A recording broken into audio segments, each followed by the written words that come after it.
It's Christmas. Hello everybody. Let's talk about a topic that I've been wanting to talk about for a long time, and I have long promised to talk about: the Pixel 7 Pro. I hate it when people start their videos like that, but this is legitimately like, thank you. I'm sure the others are too. So as you can see, I have my Christmas lights up around my Burn the Ships flag, which is very festive and cool, so pats on the back to me. What I've been wanting to talk about for a long time, and I haven't been able to for a couple of reasons. If you're interested, I'll probably talk about them at the end of the video, but I don't want to bore you now, is the Pixel 7 Pro. This is easily the most fun, most peaceful, and most relaxing phone that I have had in years. And let me explain exactly what I mean by that. I'm not going to talk about the camera as part of this. I'm going to do a direct iPhone 14 Pro versus Pixel 7 Pro comparison. I actually shot the footage for that a long time ago. I'm talking like mid-October. All right, I was really hoping this building was still here because this is one of my favorite buildings in all of Lynchburg. And I still can't find a way for any video editor to process HDR10 video. Not Premiere, not DaVinci Resolve, not Power Director, not LumaFusion, nothing. I can't get anything to be able to import that footage and allow me to edit it. So my second option was convert the footage, but keep the color science. So convert it to a regular MP4, because apparently like whatever file it exports as, which is still an MP4, is not good enough for these systems that all support like 6 versions of Apple ProRes. I'm currently at 44%.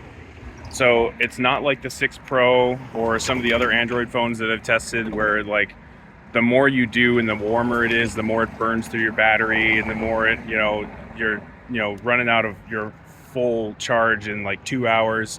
None of that. Like, it is warm, like I said, but I haven't gotten a flash warning yet. But every time I convert it, I only can do like 2 per day, and then it's trying to charge me for it, and then it's not the same quality, and then you're not actually seeing the footage, you're seeing converted footage. It's been a mess.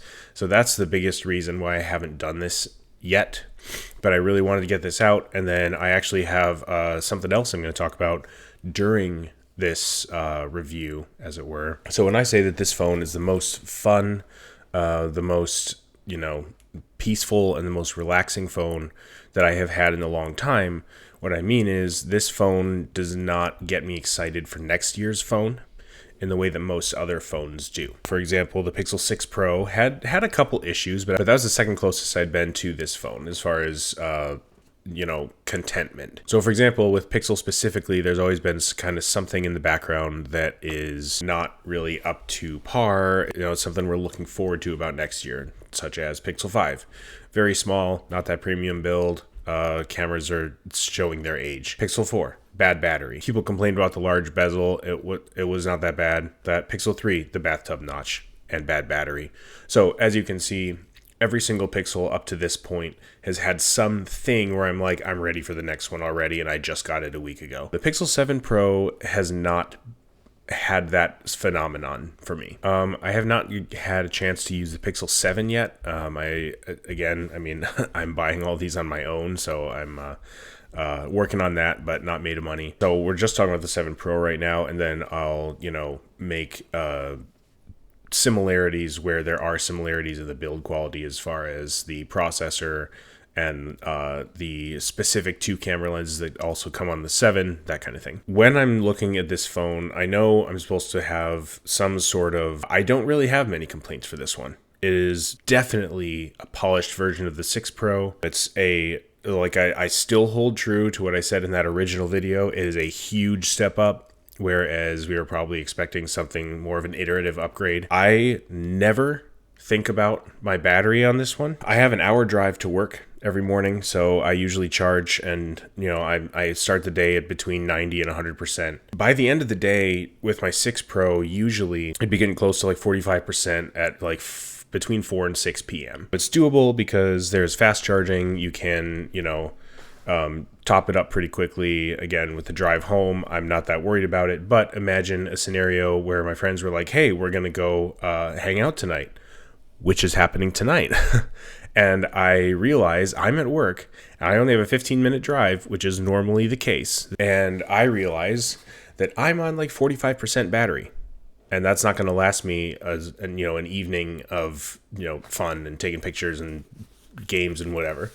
So that's what was holding me back. It was a good phone.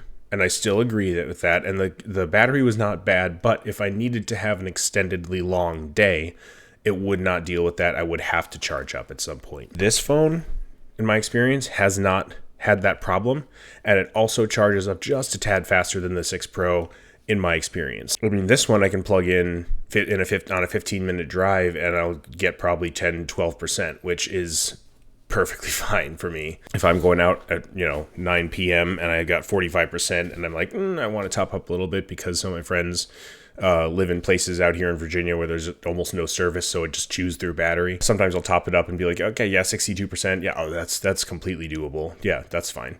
So it's a lot of peace of mind. Solid 8 out of 10 on the battery. So that 8 out of 10 for me personally does not reflect me being unhappy with the battery, because I am very happy with the battery, but there are, it's not a 10 out of 10. It's not going to last like 2 days without a charge. You know what I mean? Like, that's the more, I think the battery part we've got figured out, but the efficiency part of it, as far as not just burning through battery when it's not being used or like that kind of thing, much more efficient. I think that's what we need in the future. I haven't heard a lot of people talk about the size on this, actually. Obviously, the size is the same as the 6 Pro. I have large hands, so it doesn't bother me. I really appreciate the size. I do like the size of the Pixel 7.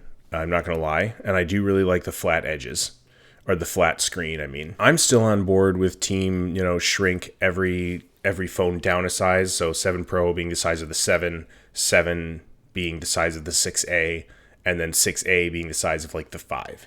I think that would fit into a broader demographic of people, just knowing what people want, people will ask for. Almost everyone I talk to in the store, unless they specifically come in and they want specific camera details or the biggest battery life they can because they're a construction worker, whatever the case may be, unless that's the case, they usually are going for something small because they're saying it's too big. That's the discussion I would say we should have around the size. Is I don't think it's too big, but I think it would reach more people if it was slightly smaller. Thumbnail.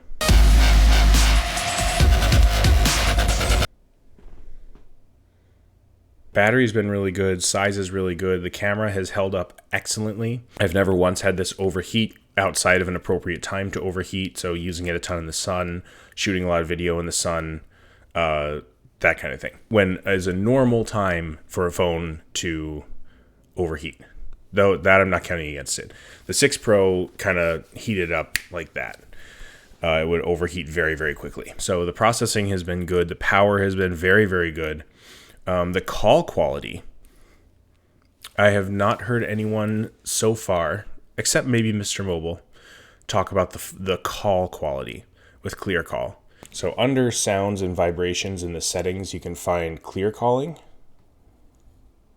Once you select that, it's going to reduce the background noise and kind of, audibly blur out the background, if that makes sense. Kind of like it would on like a Google Meet call. If you see here, it says clear calling is available depending on the Wi-Fi and network connection. Concept for calls not sent to Google. Again, props to Google for the privacy statement. They've been getting much more verbal about that, which I think is really good because Google tends to have the reputation of spying on you. And I am glad that they are showing that that is not the case. Clear calling has not only made phone calls much more enjoyable and less garbled, but also it sounds so like rich. It's really hard to describe. But the phone calls on this have been excellent. It's closer to a Discord call than it is to like a regular, 2G phone call or however it's supported now. Because no one does voice over IP, which is dumb. Like voice over LTE. It doesn't make much sense to me, but I'm not in charge. I just work here. So let me think. Battery processing power, camera, and calling. That's pretty much everything I can think of. The fingerprint scanner has not once failed me that I can think of. Nothing that wasn't just like, I didn't place my finger on it properly, or I was upside down, or it was in the sun. Once in a while that still happens because it's light. I mean, it gets confused and you can't, put water in water and expect it to keep itself apart. That doesn't make sense. So that I don't fault it for that, but it definitely is much more reliable than the 6 and the 6A even. I've been very happy with that as well. I appreciate the flatter sides than the 6. Again, I'm sure most of you have felt this already. It's a little hard to show over video, but it feels flatter, even though it's really not. It's just not quite as rounded around the side, and it makes it much easier to grip, and it's just very, very comfortable that way. So all that to say, when I say that this phone is comfortable, it's very peaceful, I don't have to worry about it, I don't have to think about it, like that kind of thing. That's what I'm talking about. The battery is far superior for what I need. It's very, very good. Charging speed, it's not the fastest in the world, but it's excellent, and it does exactly what I need it to do every time, and it's reliable. The fingerprint scanner, it's reliable every time. Face unlock usually even gets it first. And then I even had this really cool thing happen where it showed me, I tried to unlock it, and I didn't actually try to unlock it. I just faced it towards me while wearing sunglasses, and it specifically told me what the problem was and what I needed to move. Not just like, we can't see your face. It was like, you're wearing dark sunglasses, please take them off. We need to see your whole face to unlock the phone. That kind of thing. So, that's super, super smart. I really, that blew my mind actually that day. So I'm very impressed by that. And overall, I mean, even the case, which is not a rubber like the other ones were, it's a hard plastic. Sorry, I'm in the middle of a text conversation, so I hope that my phone doesn't start vibrating all over this table, but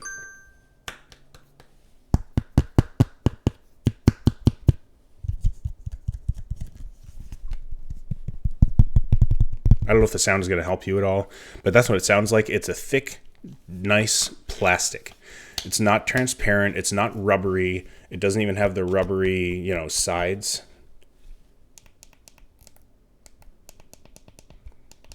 On the volume buttons anymore, which I thought was cool. Like, I'm not even sure how they did that, blending plastic with rubber without a seam. That's pretty crazy. But I really like the case even. I mean, I think, 10 out of 10 knocked it out of the park for design this year on everything, except this could be a little larger.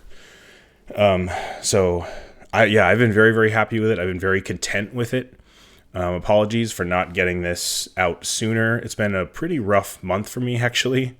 Not that this really matters outside of my own personal life, but I actually have taken Zoloft in the past for anxiety/ADHD reasons. And recently, I actually stopped taking it just before the Pixel launch in October, because I ran out actually, and I had a few days left until my paycheck, and I was like, hey, this is a good time. I usually stop taking it once a year, just kind of feel out how my body responds to it, and I want to, see if I can stop taking it, see if I can kind of get away from needing that every day.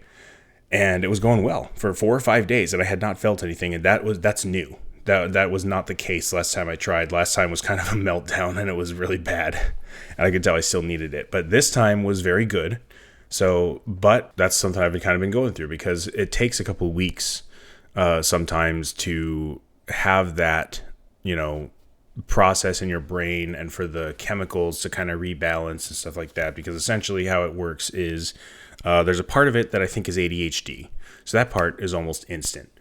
So that part is instantly relieved or instantly muted, for lack of a better term. So all that to say, it took a couple of weeks to kind of, get back into the swing of things and kind of not feel like super, like weighed down and muted all the time mentally. And I'm still kind of feeling like that a little bit, but it's gotten to the point where it is much, much better, because I am not taking it right now. So congratulations to me again. And I'm feeling much, much better, actually. This is the first time in a couple of years that I have not taken it and felt better not taking it. I actually did start a little bit, and then I don't know if you know the feeling when like your ears are wet and you put in headphones and it like suction cups in there and like mutes everything around you, and it feels like your brain's going to be sucked out by it because it's so like there's so much pressure. That's what it mentally feels like when you take these things. In the past, that's been good, because it's been like an output, like a fire hose. So I need to stop that, as far as like getting frustrated with things, or just not responding correctly, because my brain doesn't necessarily always, respond in the right way or produce the right chemical. I don't know. I don't quite understand it. But Now, when I started taking it again, after stopping for a while, it felt like that earplug feeling, and I just couldn't feel anything, and it was even worse. So I ended up stopping again. But all that to say, you guys may or may not care about that, but I appreciate you sticking around as I've kind of been, feeling out this kind of not only kind of that big blow up from the Pixel video, which I was expecting some attention from it, but not nearly that much attention. So that was a surprise. And then also learning how to kind of rewire myself to not need these medications has been really, really nice. And I'm really glad I did it, but it took a couple weeks to get there. So apologies for this being late. I know it's a long pass by now. I mean, this is December already. So we're a month and a half out from the actual launch, but camera video coming very soon. I'm going to do, like I said, I have an iPhone 14 Pro now, so I can actually do a comparison. And I'm going to shoot everything all over again. No HDR10, no ProRes. And then we will see how that goes, and I can kind of demonstrate how I use the Pixel for audio and video and photos. And we can kind of go from there. So anyway, yeah, that's all. My camera keeps overheating, so we're gonna end it there. But appreciate everybody watching. Subscribe if you don't mind, and then consider becoming a member if you're interested. It starts at $1. So yeah, I will see you guys later.